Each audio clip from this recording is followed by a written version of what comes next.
ಅನ್ನೋ ಪದಕ್ಕೆ ಎಷ್ಟೋ ಜನರಿಗೆ ಅರ್ಥನೇ ಗೊತ್ತಿಲ್ಲ. ಈಗಂತೂ ಸೇವೆಯ ಹೆಸರಲ್ಲಿ ದೊಡ್ಡ ದಂಧೆನೇ ನಡೀತಾ ಇದೆ.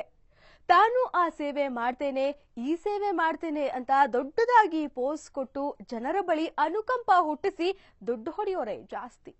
ಆದ್ರೆ ಈ ಸ್ಟೋರಿ ನೋಡಿದ್ರೆ ಸೇವೆಯ ಅರ್ಥ 100% ನಿಮಗೆ ಅರ್ಥವಾಗುತ್ತೆ. ಜಗತ್ತಲ್ಲಿ ಎಂತೆಂತಹ ಸೇವಾ ಪುರುಷರಿರ್ತಾರೆ ಅನ್ನೋದಕ್ಕೆ ಈ ಕಥೆ ಜ್ವಲಂತ ಸಾಕ್ಷಿ.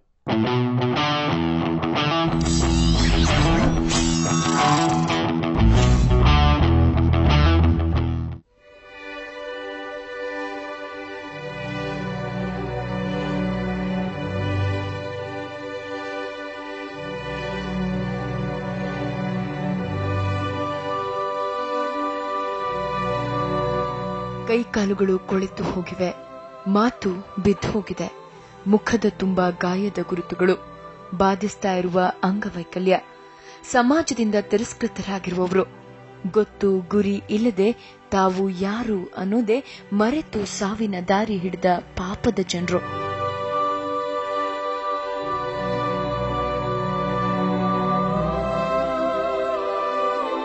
ಹೌದು, ಇವರನ್ನೆಲ್ಲ ನೋಡಿದ್ರೆ ಕರುಳು ಕಿತ್ತು ಬರುತ್ತೆ, ಮುಖದ ಮೇಲೆ ನೋವಿನ ಛಾಯೆ ಮೂಡುತ್ತೆ.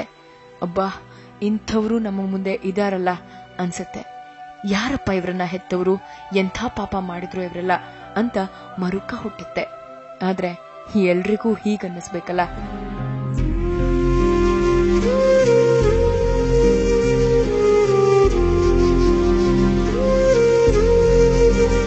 ಇವತ್ತು ಮಾನವೀಯತೆ ಮರೆಯಾಗ್ತಾ ಇದೆ, ಸ್ವಾರ್ಥ ತಾಂಡವವಾಡ್ತಾ ಇದೆ. ಜನ್ಮ ಕೊಟ್ಟ ಅಪ್ಪ ಅಮ್ಮನನ್ನೇ ವಯಸ್ಸಾದ ಮೇಲೆ ಬೀದಿಗೆ ದೂಡ್ತಾರೆ. ಅನಾರೋಗ್ಯ ಬಂದು ಕೈಕಾಲು ಊನ ಆದ್ರೆ ಜೊತೆಯಲ್ಲಿ ಹುಟ್ಟಿದ ಅಣ್ಣ ತಮ್ಮ ಅಕ್ಕ ತಂಗಿಯರನ್ನು ಅನಾಥರನ್ನಾಗಿಸಿ ಬೀದಿಗೆ ತಳ್ಳುವ ದುರ್ಬುದ್ಧಿ ಬಂದಿದೆ. ಹೀಗೆ ಸಮಾಜದಿಂದ ತಿರಸ್ಕೃತರಾದವರು ನಮ್ಮ ನಿಮ್ಮ ನಡುವೆಯೇ ನರಕ ಸದೃಶ ಬದುಕು ಸಾಗಿಸ್ತಾ ಇದ್ದಾರೆ. ಗೊತ್ತು ಗುರಿ ಇಲ್ಲದ ಜೀವನ ನಡೆಸಿ ಬೀದಿ ಹೆಣಗಳಾಗ್ತಾ ಇದ್ದಾರೆ.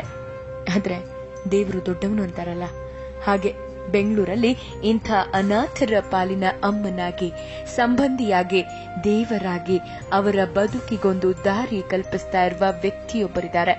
ಇವರಿಗೆ ಅಸಹ್ಯ ಅನ್ನೋ ಪದದ ಅರ್ಥವೇ ಗೊತ್ತಿಲ್ಲ. ಕೋಪ, ದ್ವೇಷ ಹಾಗೆ ಇವರ ಬಳಿ ಸುಳಿಯುವುದೇ ಇಲ್ಲ. ದಿನದ 24 ಗಂಟೆ, ವರ್ಷದ 360 ದಿನಗಳು ಸೇವೆಗಾಗಿ ತಮ್ಮ ಜೀವನವನ್ನ ಮುಡಿಪಾಗಿಟ್ಟಿದ್ದಾರೆ. ಅವರೇ ರಾಜು ಅಲಿಯಾಸ್ ಆಟೋ ರಾಜ.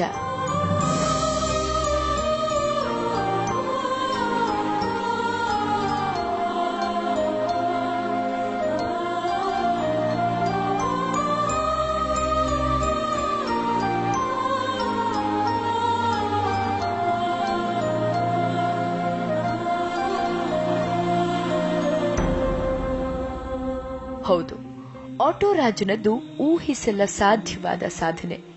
ಇವರ ಸಾಧನೆ ಕೇಳ್ತಾ ಇದ್ರೆ ಇದು ಕನಸೋ ಇಲ್ಲ ನನ್ಸೋ ಅಂತ ಕ್ಷಣಕಾಲ ಕನ್ಫ್ಯೂಸ್ ಆಗುತ್ತೆ. ಎಸ್, ಬೆಂಗಳೂರಿನ ಸಾವಿರಾರು ನಿರಾಶ್ರಿತರು, ಭಿಕ್ಷುಕರು, ಸಮಾಜದಿಂದ ತಿರಸ್ಕೃತಗೊಂಡವರು, ಶೋಷಣೆಗೊಳಗಾದವರು, ಅಂಗವಿಕಲರು, ಕುಷ್ಠ ರೋಗಿಗಳನ್ನ ರಾಜು ಪೋಷಿಸ್ತಾ ಇದ್ದಾರೆ. ಅವರ ಪಾಲಿನ ದೇವರಾಗಿದ್ದಾರೆ.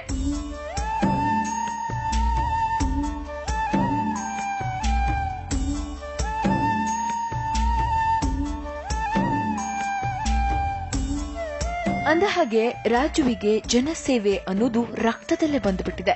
ಹೀಗಾಗಿ 1997ರಿಂದ ಸೇವೆಯಲ್ಲೇ ತಮ್ಮನ್ನ ತಾವು ಅರ್ಪಣೆ ಮಾಡಿಕೊಂಡಿದ್ದಾರೆ. ಅನಾಥರು, ರೋಗಿಗಳ ಪಾಲಿನ ಆಶಾಕಿರಣವಾಗಿದ್ದಾರೆ.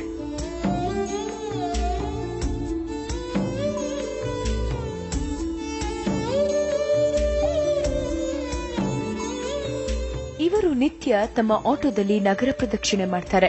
ರಸ್ತೆ ಅಕ್ಕಪಕ್ಕದಲ್ಲಿ ಕಾಣಸಿಗುವ ಅನಾಥರನ್ನ ಕರೆತಂದು ಅವರಿಗೆ ಆರೈಕೆ ಮಾಡ್ತಾರೆ. ಕೂದಲು ಕತ್ತರಿಸ್ತಾರೆ, ಸ್ನಾನ ಮಾಡಿಸ್ತಾರೆ, ಗಾಯಗಳಿಗೆ ಔಷಧಿ ಹಾಕ್ತಾರೆ. ಅನ್ನ, ನೀರು, ಬಟ್ಟೆ ಕೊಟ್ಟು ತಮ್ಮ ಒಡ ಹುಟ್ಟಿದವರಂತೆ ನೋಡ್ಕೊಳ್ತಾರೆ.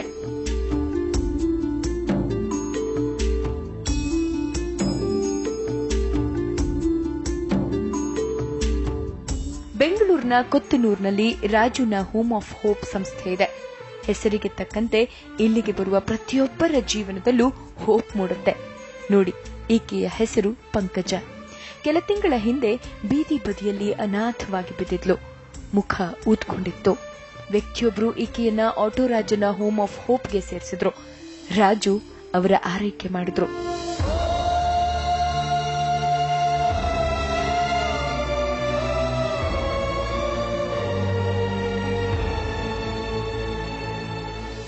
ಇವತ್ತು ನೋಡಿ ಪಂಕಜ ಹೇಗಿದ್ದಾಳೆ, ಹೇಗೆ ಮಾತನಾಡ್ತಾಳೆ.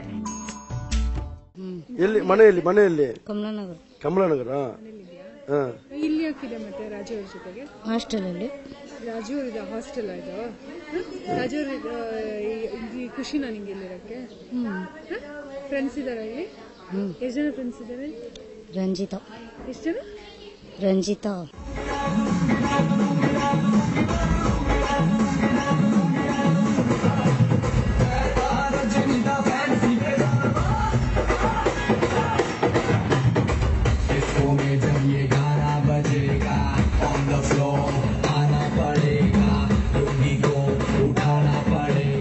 ರಾಜು ಸಾಧನೆಗೆ ಸೆಲೆಬ್ರಿಟಿಗಳೂ ಫಿದಾ ಆಗಿದ್ದಾರೆ. ಸಾವಿರಾರು ಪ್ರಶಸ್ತಿಗಳು ಈ ಆಟೋ ರಾಜನನ್ನ ಅರಸಿ ಬಂದಿವೆ. ಸಚಿನ್ ರಾಜುನನ್ನ ಮನ ತುಂಬಿ ಕೊಂಡಾಡಿದ್ದಾರೆ. ಭಾರತದ ನಂಬರ್ 1 ಉದ್ಯಮಿ ಮುಖೇಶ್ ಅಂಬಾನಿ ರಾಜು ಸಾಧನೆಯನ್ನ ಕೊಂಡಾಡಿದ್ದಾರೆ. ಖ್ಯಾತ ಸಿನಿಮಾ ನಟರು ಈತನ ಸಾಧನೆ ಕಂಡು ನಿಬ್ಬೆರಗಾಗಿದ್ದಾರೆ. ನಮ್ಮ ಬೆಂಗಳೂರಲ್ಲೇ ಇಂತಹ ಸಾಧಕನಿದ್ರು ಹಲವರಿಗೆ ಈತನ ಪರಿಚಯವೇ ಇಲ್ಲ. ಆದರೆ ಮೊಟ್ಟ ಮೊದಲ ಬಾರಿಗೆ ನಮ್ಮ ಬೆಂಗಳೂರು ಫೌಂಡೇಶನ್ ಆಟೋ ರಾಜನ ಸಾಧನೆಯನ್ನ ಸಮಾಜದ ಮುಂದೆ ತೆರೆದಿಟ್ಟಿತ್ತು. ಹೌದು, ನಮ್ಮ ಬೆಂಗಳೂರು. ಇದು ನಮ್ಮ ಬೆಂಗಳೂರಿಗಾಗಿಯೇ ಹುಟ್ಟಿಕೊಂಡಿರುವ ಉದ್ಯಾನ ನಗರಿಯ ಹೆಮ್ಮೆಯ ಫೌಂಡೇಶನ್. ಕಳೆದ 6 ವರ್ಷಗಳಿಂದ ನಮ್ಮ ಬೆಂಗಳೂರು ಫೌಂಡೇಶನ್ ಬೆಂಗಳೂರಿನ ಏಳಿಗೆಗಾಗಿ ನಿಸ್ವಾರ್ಥವಾಗಿ ಶ್ರಮಿಸ್ತಾ ಇರುವ ಹೀರೋಗಳನ್ನ ಗುರುತಿಸ್ತಾ ಇದೆ. ಅವರ ಸಾಧನೆಗೊಂದು ಸಲಾಂ ಹೊಡೆದು ನಮ್ಮ ಬೆಂಗಳೂರು ಅವಾರ್ಡ್ ನೀಡಿ ಗೌರವಿಸ್ತಾ ಇದೆ. ಹೀಗೆ 2010ರಲ್ಲಿ ನಡೆದ ನಮ್ಮ ಬೆಂಗಳೂರು ಅವಾರ್ಡ್ ಕಾರ್ಯಕ್ರಮದಲ್ಲಿ ಇಂಡಿವಿಜುವಲ್ ವಿಭಾಗದಲ್ಲಿ ಪ್ರಶಸ್ತಿ ಪಡೆದವರೇ ಈ ಆಟೋ ರಾಜ.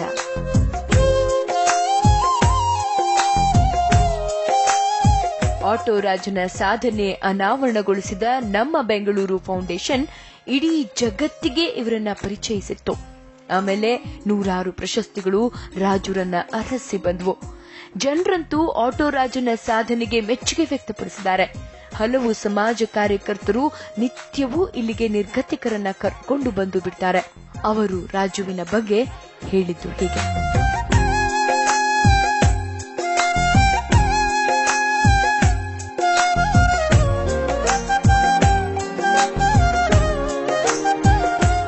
ಅಂಕಲ್ ಇಂಥವನ್ನೆಲ್ಲ ಪರಾಮರಿಸಿ ಕಾಪಾಡಿ ಅವರೊಂದು ಸ್ಥಿತಿಗೆ ಬಂದಾಗ ಅವ್ರ ಮನೆಗೆ ಕಳಿಸ್ಕೊಡ್ತಾರೆ. ಹೌದು, ಅದೇ ತರ ಇವ್ರನ್ನೂ ಒಳ್ಳೇದಾಗಿ ಮಾಡ್ತಾರೆ ಅನ್ನೋ ಒಂದು ನಂಬಿಕೆಯಿಂದ ನಾನು ಇಲ್ಲಿ ಕರ್ಕೊಂಡ್ ಬಂದಿದ್ದೀನಿ. ರಾಜು ಅಂಕಲ್ ನಿಜವಾಗ್ಲೂ ನಮ್ಮ ಕರ್ನಾಟಕ ಕೊಟ್ಟಂತ ದೇವ್ರು ಕೊಟ್ಟಂತ ಒಂದು ಗಿಫ್ಟ್ ಅಂತ ನಾನು ಹೇಳ್ಬಹುದು.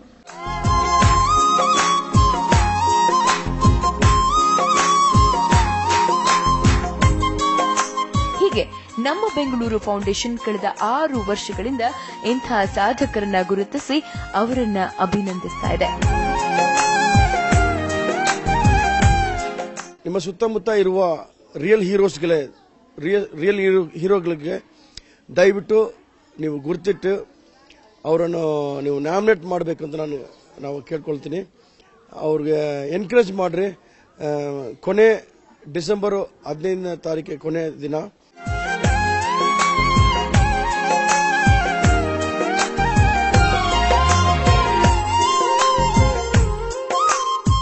ಈ ಬಾರಿಯೂ ನಮ್ಮ ಬೆಂಗಳೂರು ಫೌಂಡೇಶನ್ ಪ್ರಶಸ್ತಿಗಾಗಿ ಸಾಧಕರನ್ನ ಹುಡುಕ್ತಾ ಇದೆ. ಡಿಸೆಂಬರ್ 15 ನಾಮಿನೇಷನ್ಗೆ ಕಡೆಯ ದಿನವಾಗಿದ್ದು, ನೀವು ನಿಮ್ಮ ಸುತ್ತಮುತ್ತಲಲ್ಲಿರುವ ಸಾಧಕರನ್ನ ಗುರುತಿಸಿ ನಮ್ಮ ಬೆಂಗಳೂರು ಫೌಂಡೇಶನ್ಗೆ ನಾಮಿನೇಟ್ ಮಾಡಿ.